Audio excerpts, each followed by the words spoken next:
Bon, c'est tout bon, la coupe est là, tout est bon, pas la goutte au nez, c'est bon pour vous, Camille Somar également, tout va bien? Tout va bien. On est ravis de vous accueillir sur ce plateau télé, la chaîne Cefia. Merci d'être avec nous. Bienvenue. Nous sommes ravis de vous accompagner, de vous accueillir sur l'ensemble de ces espaces, l'ensemble des halls de ce parc des expos. Et puis, nous sommes ravis d'accueillir le premier rendez-vous qui zoome tout simplement sur des jeunes pousses. Voilà, des start-up comme on dit. C'est ça, c'est ce qu'on dit, Camille? Oui, c'est ce qu'on dit. Mais on se qualifie plutôt comme jeune entreprise innovante.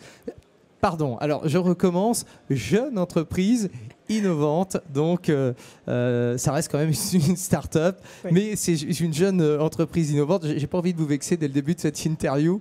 Alors allons-y.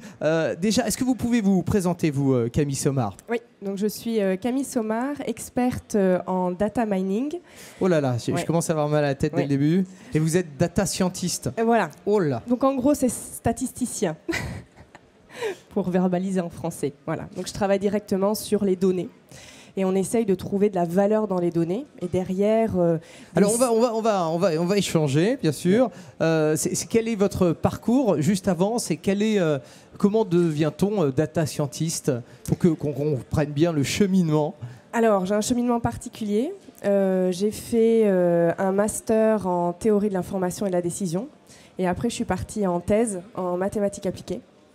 Voilà. Et suite à cela, j'ai plutôt décidé de choisir une voie dans l'entreprise, le privé, plus qu'une voie académique, mais avec toujours en tête l'idée de conserver une dynamique forte sur ce qui se passe dans le monde de la recherche académique.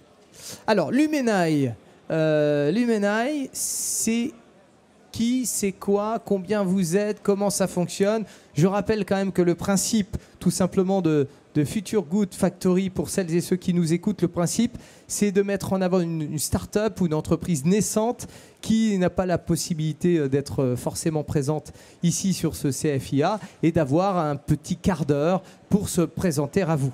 Alors, cette entreprise, le début de l'aventure, c'était quand? Alors, le début de l'aventure, elle a commencé en juin 2015 avec Sébastien Lousteau, qui était à l'époque chercheur en mathématiques appliquées à l'Université d'Angers, et qui, en fait, suite à ses travaux théoriques, a développé un algorithme en temps réel. Au départ, c'était du ciblage prédictif. Voilà.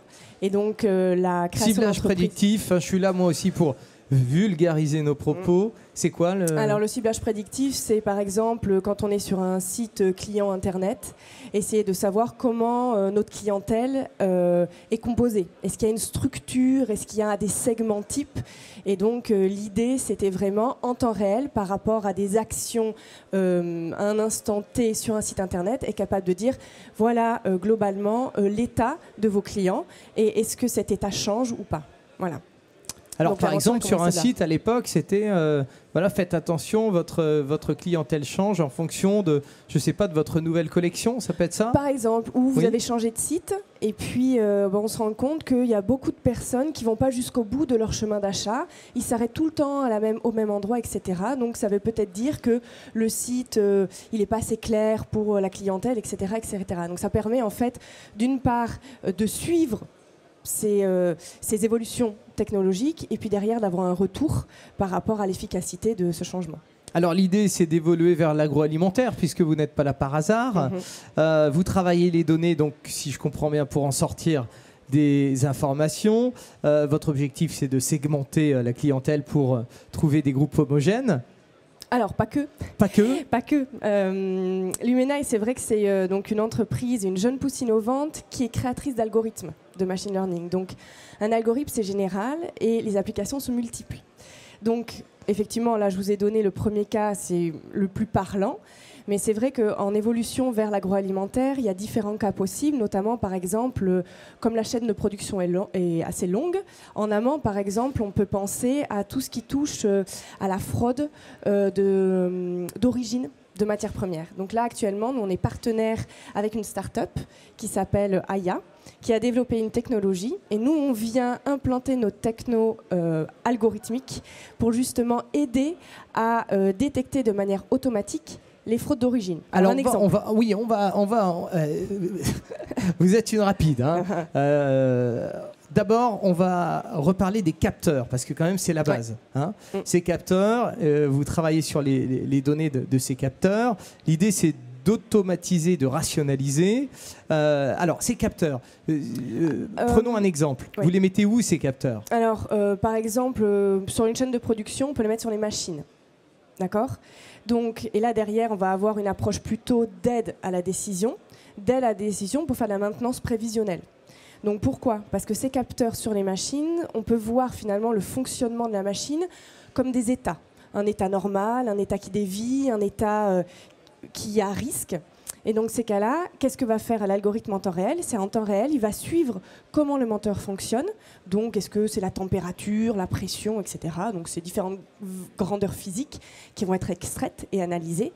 Et à partir de là, la personne qui est derrière son écran d'ordinateur va être capable de dire « Ok, là, on n'est pas dans un état normal du moteur. Il serait peut-être intéressant de l'arrêter et d'aller voir ce qui se passe parce qu'on a une température trop haute, parce qu'on a une vibration trop importante, pour faire en amont les réparations, au lieu d'attendre que ça casse, et où derrière, ça peut être des délais assez longs, ça peut être très coûteux, délais longs au niveau de la maintenance, etc. Une casse beaucoup plus grande, grosse que prévu. Exactement. Mais alors, les algorithmes, ils interviennent où, là, justement? Alors, les algorithmes, ils interviennent pour justement gérer la donnée. Donc, les algorithmes, eux, ils vont arriver pour traiter la donnée et pour être capables de dire, bah, écoutez, là, il se passe quelque chose. Ou là, c'est normal, vous pouvez continuer normalement votre process. Donc l'algorithme triture, prend les chiffres, enfin, tous les jours, les malaxes, et ensuite, il vous les resserre, avec des indications. Alors, derrière, les hommes et les femmes comme vous, les data scientists, analysent les données. Comment ça se passe, justement? C'est quoi votre travail de data scientist? Moi, mon data de data scientist, c'est par rapport à une base de données au départ. On essaye de savoir si les algos qu'on a développés, qui sont génériques, sont capables d'aller chercher une information pertinente dans les données. Derrière, on l'optimise. Et après, il y a tout ce qui est le travail de l'ingénieur pour l'optimiser et l'industrialiser en contexte réel. Ce que vous voulez dire, c'est que vous personnalisez les entreprises agroalimentaires, par exemple, vous tous qui nous écoutez, hein, vous personnalisez, vous arrivez dans une entreprise et vous adaptez votre algorithme à l'entreprise, c'est ça? Exactement, parce que chaque entreprise a des données qui sont différentes. Et donc, par rapport à ça, les algorithmes, ils sont pas tous. On ne peut pas dire que les algorithmes, c'est de la magie. C'est pas vrai. C'est en fonction des types de données qu'on a, de ce qu'on veut exactement. Donc, c'est très important de poser la problématique. On va nous choisir par rapport à notre panoplie d'algorithmes des choses qui correspondent à un objectif fixé, et par rapport à ça, effectivement, l'adapter et l'optimiser pour justement être extrêmement performant dans l'aide à la décision justement des personnes en face. Quels sont vos clients? Alors, on en a plusieurs. Au niveau de la sécurité d'État, on a la DGA et on a Thales. Au niveau de tout ce qui est plus industrialisation et système d'information dans les process, donc on a le gazier TIGF dans le sud-ouest de la France. Et puis on a aussi Safran Group, on travaille sur les régimes de moteurs. Total aussi, vous l'avez dit? Et Total aussi, oui. Vous voyez, j'ai bien bossé mon interview. Hein. Et Total aussi, oui. Et chez Total, par exemple, que faites-vous? Alors, chez Total, on intervient plus en tant que formation, parce qu'on a 3 cœurs d'activité, en fait. Un cœur de service, où effectivement, on va intervenir en tant que conseil, pour essayer de sortir peut-être des use cases, etc., par rapport à l'entreprise et l'aider à faire sa transformation numérique. On peut intervenir aussi pour justement industrialiser tous nos process et puis l'intégrer dans leur techno à eux. On a un autre point, c'est notre activité de recherche. On a un laboratoire de recherche qui pour nous c'est phare, c'est-à-dire que c'est très important pour nous d'une part de rester à l'état de l'art en termes de recherche académique en mathématiques appliquées et d'autre part de développer nos propres algos. Et puis une troisième activité, on est organisme de formation, c'est-à-dire que dès lors qu'on a par exemple une petite équipe de data scientists ou même de personnes qui commencent à toucher à la donnée, on peut intervenir pour justement les faire monter en compétence sur un domaine particulier. Alors par exemple, on a parlé ensemble en préparant cette interview de l'entreprise Barilla. Oui. L'entreprise Barilla qui avait un petit souci et vous êtes intervenu justement pour les aider.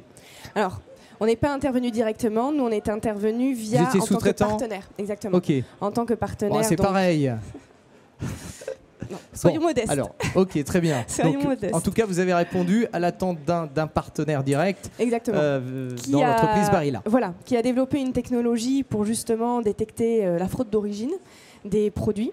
Et en l'occurrence, donc nous on a apporté toute l'algorithmie qui est derrière et qui permet de détecter si oui ou non le produit est frauduleux ou pas. Donc alors, un exemple. Ça fait peur ça, hein. Ouais. Ça fait peur. Alors, mais c'est très par actuel. exemple, c'est très actuel. Il y a beaucoup de fraudes. Alors, parlez de l'exemple Barilla et puis on terminera par ces fraudes. Exactement. Donc Barilla, la plupart ces pâtes sont faites à partir de farine qui vient d'Italie du Sud. Pour la qualité, la farine, elle est le blé, il est de qualité assez exceptionnelle, etc. Et une fraude très courante en Italie, c'est on fait pousser le blé en Italie du Nord, on le transporte au Sud pour après le réinjecter, le vendre en Italie du Nord pour Barilla. C'est quoi le rapport finalement?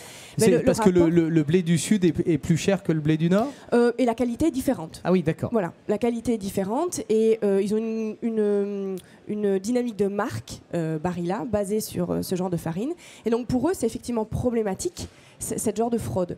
Et donc par exemple, ce que fait la technologie et les algorithmes qu'on a mis derrière, c'est détecter si effectivement la farine qui rentre dans leur usine, elle est d'Italie du Nord, d'Italie du Sud. Alors comment fait-on ? Alors comment fait-on? Derrière, il y a tout ce qui est une décomposition chimique des ingrédients. Donc ça, c'est la technologie de nos partenaires qui se charge de ça. Et puis derrière, il y a l'algorithme qui va travailler. Et par rapport à sa modélisation et la donnée, donc la donnée qui est basée sur la décomposition des éléments chimiques, eh bien, il va être capable de dire, cette donnée-là, ce grain-là, effectivement, il appartient à ce qu'on connaît déjà, à savoir la farine d'Italie du Sud, ou alors, non, il n'appartient pas. Et dans ces cas-là, nous, on a une base de données assez importante qui permet soit de dire, c'est dans notre base de données, ça appartient à un blé qui vient du Nord, un blé qui vient de Chine, un blé qui vient du Chili, ou alors dire, c'est une autre origine, mais on ne sait pas. Mais en tout cas, ce qu'on sait, c'est que ça ne fait pas partie des blés d'Italie du Sud. Voilà. Nous sommes avec Camille Somard, Lumenaille. C'est pas une start-up, c'est vous m'avez dit... entreprise innovante. C'est une entreprise innovante et nous sommes ensemble avec elle déjà depuis 13 minutes, les 2 dernières minutes. Justement, terminons là-dessus, Camille Somard. Pour celles et ceux qui nous écoutent, la fraude, c'est de plus en plus fréquent? Ah oui, et puis on en entend parler énormément dans les médias, hein, tout ce qui a été matières premières, etc. Donc c'est quelque chose qui est très important. Un autre cas d'usage, c'est par exemple sur le vin. Le vin dit de grandes crues, et en fait, ce sont des mélanges qui proviennent de Chine ou d'ailleurs. Mais voilà. Donc c'est très récemment, il y a quelques années, ça a été sur la viande de cheval. Voilà. Donc c'est des problématiques, je pense, qui font sens dans les entreprises agroalimentaires et qui sont très sensibles. Si on veut éviter de gérer une crise, finalement, on appelle Lumenaille, c'est ça, hein? Oui, enfin le partenaire. Le partenaire. Sur la fraude. Donc l'intelligence artificielle, donc avec notamment, on en a parlé, la gestion des algorithmes. Je rappelle, Camille Somard, que vous êtes data scientist. Attention, c'est important. On peut appeler ça autrement, ce métier. C'est un métier très à la mode. Hein, c'est le nouveau nom, mais c'est statisticien. Voilà. Statisticien, voilà. D'accord.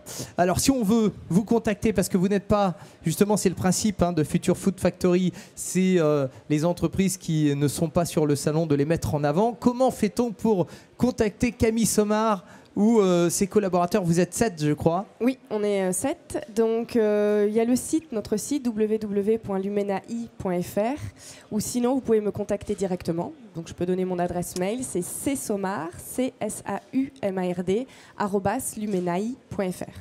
Voilà. Vous êtes 7 et vous allez grossir petit à petit. Vous avez de plus en plus de clients. Disons qu'on est parti à 2 dans la société et aujourd'hui, 2 ans plus tard, on est à 8. Donc on espère qu'on va rester sur cette start-up alors. Sur cette pente ascendante. Ouais. Je suis taquin.